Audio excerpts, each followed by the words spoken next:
அதாவது இந்த புளியை பார்த்து பூனை சூடு போட்டுக்கிட்ட கதைன்னு கேள்விப்பட்டிருப்பீங்கல்ல, கிட்டத்தட்ட அதுதான் இது. ஏன்னா அவர்கள் ஏன் அந்த ரீல்ஸு சோஷியல் மீடியாவில் வந்து ஸ்ட்ராங்காக இருந்தாங்க அப்படின்னா, அவர்கள் எல்லாமே இளைய தலைமுறையை சேர்ந்தவர்கள். அவர்கள் பிறக்கும் போதே இதெல்லாம் அவங்களுக்கு பரிச்சயம் ஆயிடுச்சு. அதில் வந்து அவங்க பயங்கர ஸ்பெஷலிஸ்டாக மாறி தாவேக்காவுடைய வெற்றிக்கே அது வந்து ஒரு காரணமாக அமைந்தது.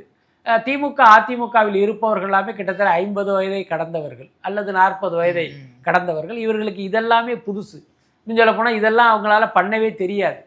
ஸோ இப்போ இவங்களை பார்த்துட்டு ஜென்சியை பார்த்துட்டு நாங்களும் பண்ணுறோம் அப்படிங்கிறது பார்த்திங்கன்னா அது ஒரு காமெடியாக தான் போய் முடியும்.